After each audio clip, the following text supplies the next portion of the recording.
በፓስታ እየተገረፈች በኮካ ሻወር እየወሰደች ነው። ቤት በኩል እንገናኛለን አባቴ። በእንቅልፍ ልብሽ ደግሞ ሰው ማነቅ ጀምረሻል አሉ አደይ። ከዚህ በኋላ በስህተት እንኳን እንዳይከፋ ትጠነቀቃለሁ። እናንተ ወደዚህ ከመምጣታችሁ በፊት እኔና አደይን አስታርቃን ሄደችሁ። ከዚህ በኋላ እኔና እሷ እህትማማቾች ነን። ቆይ ግን ለምለም ሰራተኛ መሆኗን እየረሳሁ ነው። ለጓደኞች ፍቅረኛ ብለህ ስታስተዋውቃቸው ግን ትንሽ አታፍርም? አንተ ሊዱንና አደይን አንድ ማድረግ ያንተን ድብል ድንዝና ነው የሚያሳየው። አዎ ልሌት መጥነህ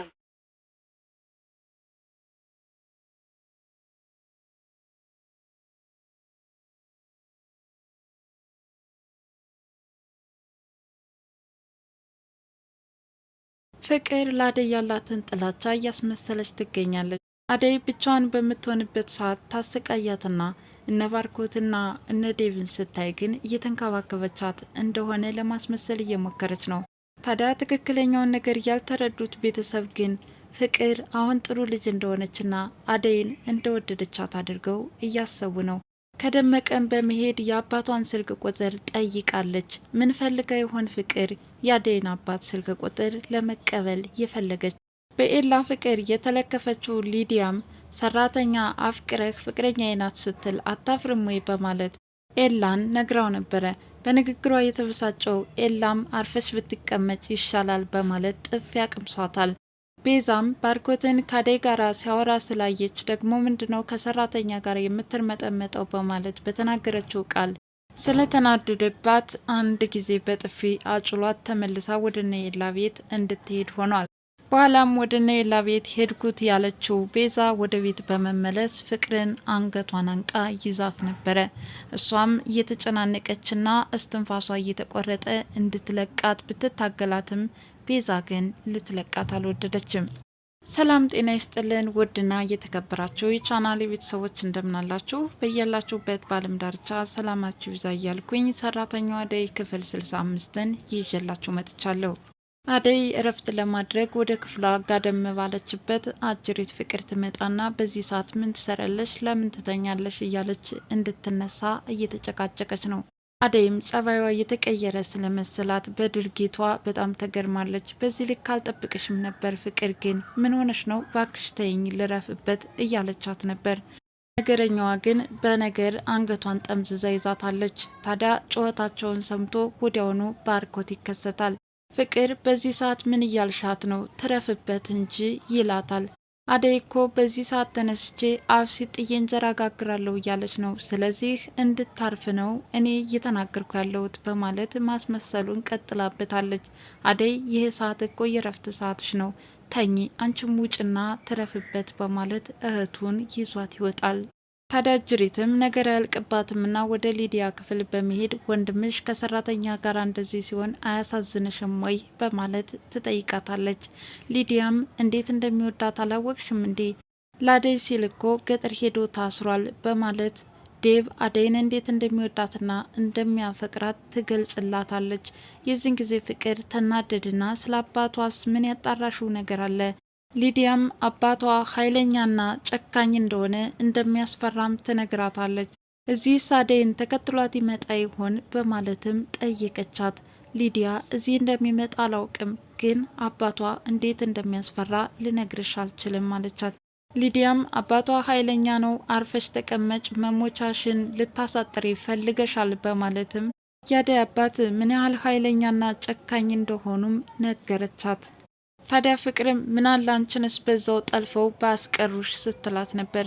እኔ ባላልፈልግም እንዴት የማልፈልገው ሰው ጋር ተጠልፌ ልኖር እችላለሁ አለቻት። ሊዲያም እንደዚህ አይነት ጋብቻ እንደማትፈልግ ተናገራለች። ባርኮት ቤዛ በመምጣቷ ነገሮች ቢቀየሩም ላደይ ያለው ስሜት ግን አሁንም እንደሚወዳት እየገለጸላት ነበረ። ከምንም በላይ ያሳሰበው ዴቭ አደይን ስለሚወዳት በቃ የሱን ስሜት መጉዳት የለብኝም በማለት ወዲያውኑ አቆምኩኝ ይላል። ታዲያ ዴቭ ደጋግሞ የጠየቃትና መስዋዕትነት እየከፈለላትን ፍቅሩን ተቀብለው አብረው መኖር እንዳለባቸው እየመከራት ሳለ ተደብቆ ይከታተላቸው ነበረ። ይቅርታ ባርኮት፣ እኔ እስካሁን አልተረዳሁም ነበር። የባርኮት አመለካከት ተቀይሮ እንዳየውና ለሱ እያሰበለት እንደሆነ ሲያስብ ባርኮትን አመሰገነው። ቤዛ ከነባርኮት ቤት ሄዳ እያመሰቻቸውና መጥፎ ነገር እየነገረቻት ለምለምን እያስቀየመቻት ነው።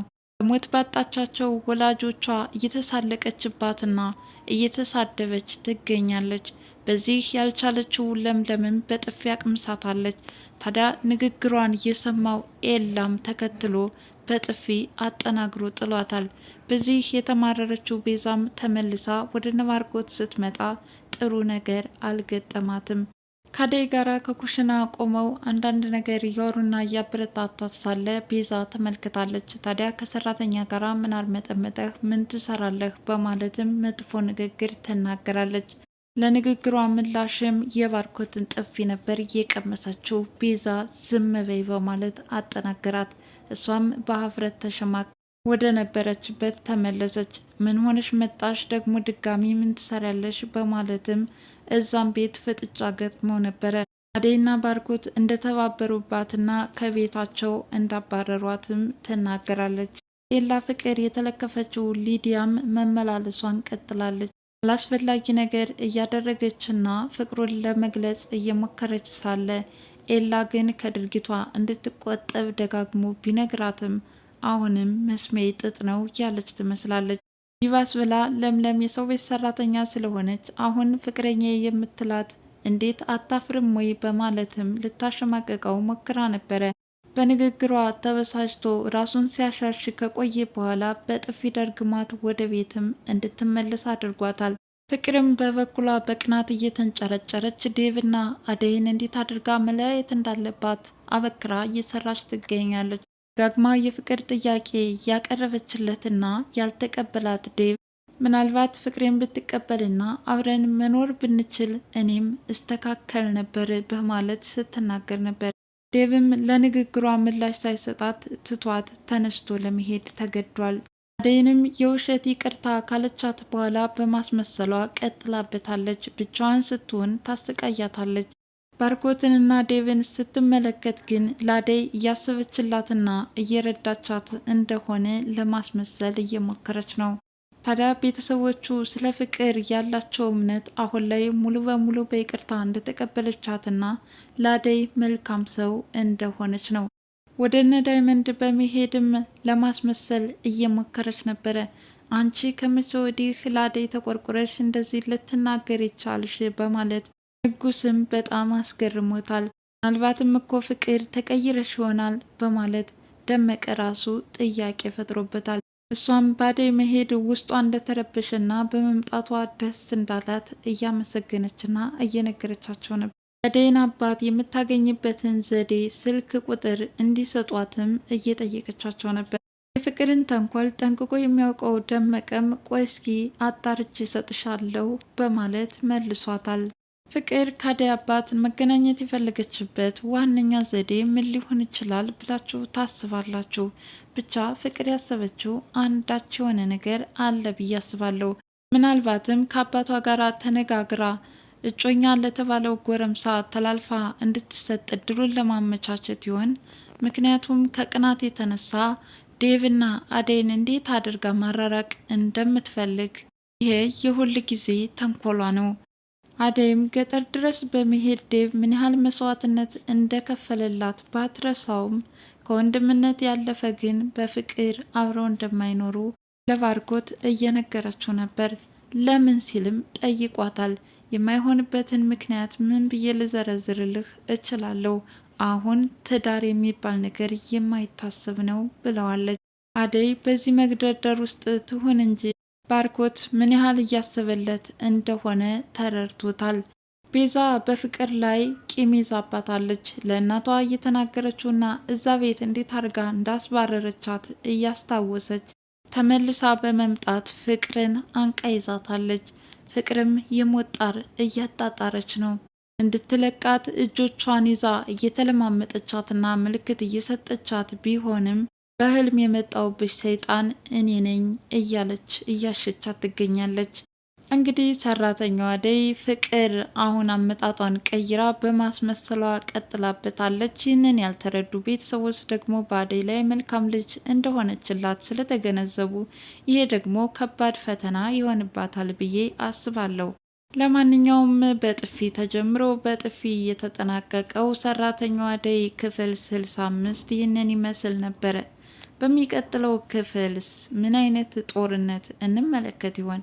ፍትጊያው መቀናናቱ እርስ በርስ እንደቀጠለ ነው። አደይም በመግደርደሯ ቀጥላለች። እንግዲህ ዴቭን አሁንም ከወንድምነት ውጭ እኔና እሱ በፍቅር አንቀጥልም ያለችበት ደረጃ ደርሳለች። ዴቭ እንግዲህ ገጠር ድረስ ሄዶ መስዋዕትነት የከፈለላት የሚወዳት አደይ በዚህ ልክ ግን ፍቅርን መግፋት ምን ይሉታል? እንግዲህ የዛሬው ክፍል ይህን ይመስላል። በቀጣይ እስከምንገናኝ ድረስ መልካም ጊዜ ይሆንላችሁ እያልኩኝ ለቻናሉ አዲስ የሆናችሁ ላይክ፣ ሸር፣ ሰብስክራይብ በማድረግ ቤተሰብ ይሁኑ። አመሰግናለሁ።